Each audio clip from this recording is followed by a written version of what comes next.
तुम्ही सगळे विसरता की आम्ही सगळे एकाच पक्षात होतो, 18 वर्ष एकत्रच काम केलंय.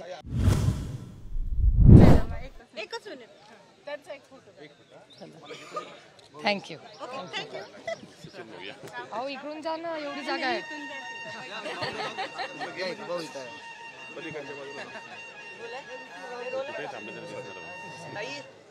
तळजाई टेकडीवरती आहात. पुणे आणि बारामती लोकसभा मतदारसंघाच्या आतमध्ये सगळा येतो बॉर्डरवरती. कसा नागरिकांचा प्रतिसाद आहे, काय नागरिक संवाद साधतात सकाळपासून? नागरिकांचा प्रतिसाद तुम्हीच बघताय आणि संवादामध्ये अनेक विषयांवर चर्चा होते. महाराष्ट्रातला दुष्काळ असेल, महागाई असेल, बेरोजगारी असेल, लोक शुभेच्छा देत आहेत. चिन्ह तुतारी वाजवणारा माणूस हे चिन्ह, ह्याच्याबद्दल मला माहिती सांगतायत, उत्सुकता दाखवतात. काही असं असताना दुसरीकडे अजितदादा सातत्यानं तुमच्यावर टीका करताना दिसत आहेत. काल सुद्धा त्यांनी टीका केली की तुमच्या ज्या पूर्ण मॅनिफेस्टोमध्ये फोटोज आहेत ते पवनाताईंनी समोर थांबून अनेक विकास कामांच्या समोर थांबून जे फोटो काढले, अर्थात ते कामं सगळं अजितदादांनीच केली आहेत, ताईंनी फक्त फोटो छापले. हो, टीम वर्क आहे. तुम्ही सगळे विसरता की आम्ही सगळे एकाच पक्षात होतो, 18 वर्ष एकत्रच काम केलंय. दादा विसरता.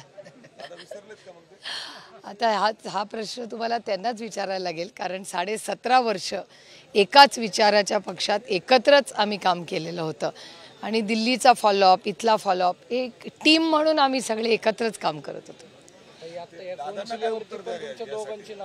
ते माझ्यापेक्षा वयाने खूप मोठे आहेत, पदानी वयानी नात्यानी माझ्यापेक्षा खूप मोठे आहेत ते, आणि माझ्यावर झालेल्या संस्कारांमध्ये आपल्यापेक्षा वयाच्या मोठ्या माणसाला आपण फक्त आदर सन्मानच द्यायचा असतो. दादांनी हे देखील म्हणलंय, ताईंनी भोरला आणि पुरंदरला काय दिलं आतापर्यंत त्यांनी येऊन समोर सांगावं. कदाचित दादांनी ते माझा अहवाल पूर्ण वाचला नसेल.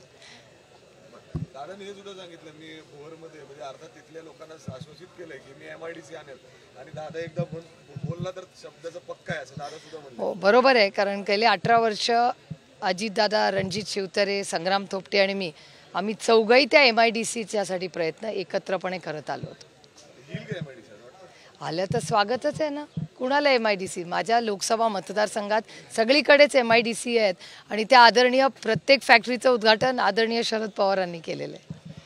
ताई, एकीकडे दादा बोलत असताना धनंजय मुंडे मात्र डायरेक्ट साहेबांवरती टीका करताना पाहायला मिळतात की या सगळ्या प्रकरणी सुनेला तुम्हाला पाडावं लागते, हे सगळ्यात दुर्दैवी गोष्ट आहे. सून तुमच्या घरची नाहीये का? मी ऐकलेलं नाही, त्याच्यामुळे मी बोलणं मला शक्य नाही अशावर स्टेटमेंटवर. असं वाटत नाही का, म्हणजे घरातलं हे सगळं एकीकडं तुम्ही आणि दुसरीकडं सुनेत्रा पवार सातत्याने एकमेकांवर टीका होते, हे सगळं टीका ऐकताना तुम्हाला काय वाटतं? मी खरं तर तुम्हाला सांगू, दुष्काळ, महागाई, बेरोजगारी आणि भ्रष्टाचार इतकी मोठी आव्हानं आज देशासमोर आणि राज्यासमोर आहेत, आणि माझ्यासाठी देश पहिला, मग राज्य, मग पक्ष आणि मग कुटुंब. पंतप्रधान नरेंद्र मोदींच्या सभा होत आहेत ताई. स्वतः पंतप्रधानाला 8 ते 9 सभा केवळ पश्चिम महाराष्ट्रात घ्याव्या लागतात. महाविकास आघाडीनं मोठं आव्हान उभं केले पंतप्रधानांसमोर, भाजपसमोर, कारण अनेक सर्वे आले, त्यात 18 ते 19 सीट फक्त महायुतीच्या पर्यायाने भाजप आणि महायुतीच्या दाखवत आहेत. दादांची एकही सीट निवडून येताना दाखवत नाही. आव्हान आहे महाविकास आघाडीचं त्यांच्यासमोर. तर अतिथी देवो भव, जेवढे पाहुणे येतील त्यांचं स्वागत करणं ही आपली संस्कृती आहे, आणि तुतारी वाजवून आम्ही प्रत्येक पाहुण्याचं आदराने स्वागत करू. फडणवीसांकडून पण सातत्याने कोल्हापूरचे महाराज असतील त्यांच्यावरती टीका केली गेली आहे. एका साईडला म्हणतात की मोदी येत आहेत तर मग मोदींना मतदान द्या, गादीला नको, मग हे यांना मोदींचा चेहरा का समोर करावा लागतो? आज महागाई प्रचंड वाढलेली आहे, बेरोजगारी वाढलेली आहे, भ्रष्टाचार प्रचंड वाढलेला आहे, त्यामुळे आणि आज दुष्काळाची परिस्थिती, हे मूळ मुद्द्यांवर सत्तेत असलेले लोक काहीच बोलत नाही. दुर्दैव आहे. आणि आज सगळा जो डेटा येतोय तो केंद्र सरकारचा ऑफिशियल डेटा आहे की महागाई वाढलेली आहे का, तर सरकारचा डेटा सांगतो हो. भ्रष्टाचार वाढलाय का, तर हो. आज बेरोजगारी प्रचंड देशात वाढली आहे का, तर हो. हा सगळा डेटाच सांगतोय ना. गुन्हेगारी पुणे शहरात किती वाढलेली आहे, याच्याबद्दल कोणीच बोलत नाही. दुर्दैव आहे. सुनंदा पवार म्हणतात की निवडणुकीच्या शेवटच्या टप्प्यात धनशक्तीचा जास्त वापर होईल, असं वाटतं का तुम्हाला? खरंच धनशक्तीचा वापर? आता बघूया ना काय होतंय. सुनंदा वहिनी ह्या अतिशय जबाबदार अशा एक कार्यक्षम महिला आहेत. गेले 25-30 वर्ष अतिशय यशस्वीपणे अनेक संस्था, बचत गट, भीमतडी जत्रा, तर मला असं वाटतं महाराष्ट्रातल्या प्रत्येक व्यक्तीला ती माहिती आहे. त्याच्यामुळे त्या फार जबाबदारीने बोलतात, कमी बोलतात, पण जे बोलतात ते जबाबदारीनेच बोलतात. आता बघू. हां,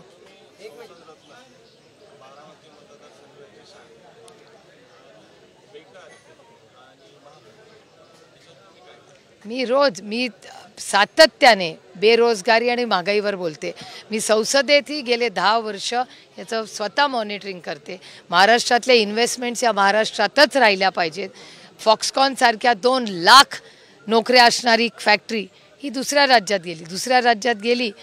प्रत्येक राज्याचं चांगलं व्हावं, पण जे मेरिटवर महाराष्ट्रात मिळालेलं आहे त्या नोकऱ्या कुठेही जाऊ नये असं माझं प्रांजळ मत आहे. एक, आणि महागाई आणि बेरोजगारी सगळ्यात मोठी देशाच्या समोर आव्हान आहे. सगळा डेटाही तेच सांगतोय. आणि आम्ही महाराष्ट्र आणि केंद्र सरकारला याच्यावर उपायही सुचवलेले आहेत, पण आज ते सोडून बाकी सगळं बोलताय, ते दुर्दैव आहे. काही महायुतीला जागा अजूनही काही भेटत नाही, अजूनही त्यांचा वाद सुरू आहे. नाशिकच्या जागेचा वाद आहे ते काल उज्ज्वल निकमांना उमेदवारी पण दिली. हो, मी वाचलं होतं वर्तमानपत्रात आज सकाळी. पूनमनी अनेक वर्ष अतिशय चांगलं कामही केलेलं आहे.